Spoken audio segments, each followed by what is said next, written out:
Friends, कैसे हैं आप लोग। आज हम लोग पढ़ेंगे MAHN यानी master of arts in Hindu studies, जिसमें आज पढ़ेंगे MHN 004 के खंड 3 में इकाई 4 पंच महाभूत की अवधारणा, जिसमें आज हम आपके लिए लेकर आए हैं परमाणुवाद। तो वीडियो स्टार्ट करने से पहले जो भी फ्रेंड्स हमारे चैनल पर नए आए हैं कृपया चैनल को सब्सक्राइब कर ले और बेल आइकन को प्रेस कर दे, ताकि जो भी लेटेस्ट वीडियो हमारे चैनल पे आए वो सबसे पहले आपको मिल सके। तो आइए ज्यादा टाइम को न लेते हुए चलते हैं अपने टॉपिक पर। पंच महाभूत की अवधारणा में परमाणुवाद के बारे में पढ़ते हैं। तो आइए वीडियो का स्टार्ट करते हैं।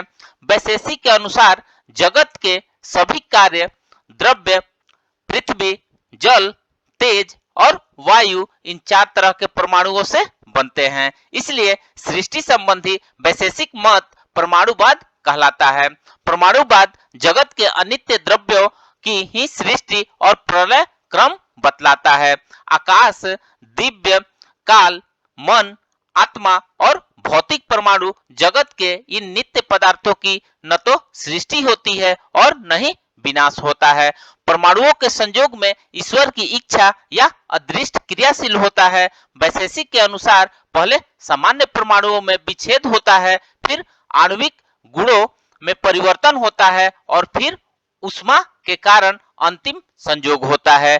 इस सिद्धांत का पोलापाक सिद्धांत कहते हैं। न्याय के अनुसार तेजस परमाणु वस्तु की छिद्रयुक्त काया में प्रवेश कर जाते हैं और वस्तु के रूप में परिवर्तन उत्पन्न करते हैं। संपूर्ण पदार्थ न तो परमाणुओं में विभक्त होता है और न ही पुनर्गठित ही होता है, क्योंकि ऐसा व्यवहारिक जगत में अनुभव नहीं किया जाता है। इस सिद्धांत को पीथर पाक कहते हैं। आकाश, वायु, अग्नि, जल व पृथ्वी इन 5 को पंचभूत या पंच महाभूत कहते हैं। इनकी 2 अवस्थाएं होती है। प्रथम परमाणु रूप या कारण रूप तथा द्वितीय कार्य रूप अथवा स्थूल अवस्था। परमाणु रूपभूत नित्य एवं स्थूल रूपभूत अनित्य होते हैं। परमाणु 4 प्रकार के हैं, जिनका संयुक्त रूप पृथ्वी, जल, तेज और वायु है। इन परमाणुओं के परिमाण,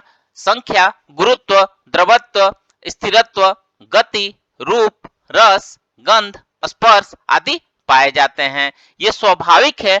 आकाश रूपहीन और निरवय है। यह शब्द का आधार रूप है। परमाणुओं का संयोग केवल 4 प्रकार के परमाणुओं तक ही सीमित होती है। सृष्टि के समय परमाणु अलग अलग नहीं रह सकते और इन परमाणुओं के पृथकत्व का ही आशय है।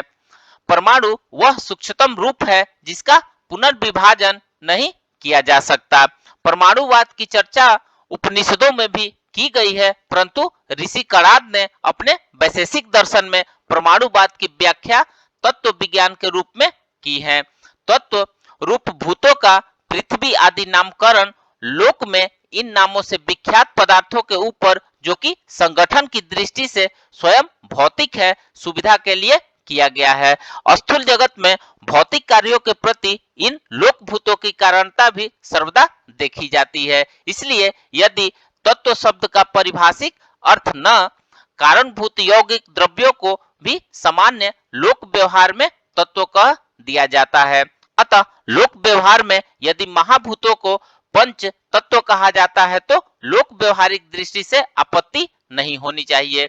जो पदार्थ सभी कार्य द्रव्यों में व्याप्त होते हैं उन्हें तत्व कहते हैं, अर्थात सभी पदार्थों को व्याप्त कर जो अवस्थित हो वह तत्व है। आधुनिक तत्व संज्ञक द्रव्य एलिमेंट भी अनेक इंद्रियों के द्वारा ग्राह्य होने के कारण तथा अनेक गुणों के आश्रय होने के कारण पंच महाभूतों के विकार ही कहे जा सकते हैं। पंच महाभूतों द्वारा उत्पन्न कार्य द्रव्य है। प्रत्येक तत्व की तत्व विनिश्चितता तो आज भी नहीं है। वे पूर्णतः संभावना व्यक्त करते हैं कि कुछ तत्व आगे चलकर विभिन्न पदार्थों में टूटकर यौगिक सिद्ध हो सकते हैं। जो जातीय पदार्थों के योग से निर्मित न हो, ऐसे विशुद्धतम पदार्थ को तत्व कहा जाता है।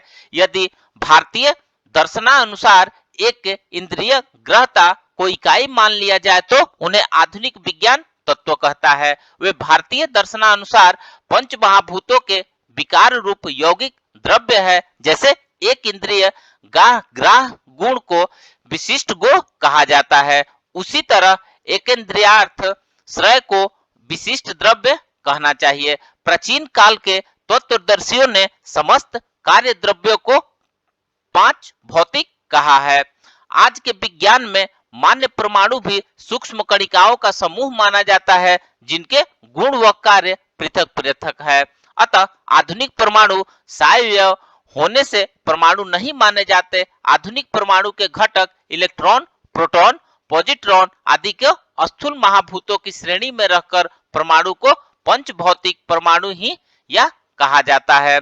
यदि परमाणु के प्राचीन परिभाषा के परिप्रेक्ष्य में देखा जाए तो परमाणुओं के घटकों को विभिन्न गुण धर्म वाले कण विशेष ही परमाणु कहे जा सकते हैं तथा उन्हें पार्थिवादी चतुष्टय में वर्गीकृत किया जा सकता है। महाभूत संज्ञा का कारण कपितः लोगों का कथन है कि पदार्थकारी या सर्व विकार व्यापी होने के कारण भूतों को ही महाभूत कहा जाता है। इसे जंतुवाचक भूत से पृथिका भी हो जाती है।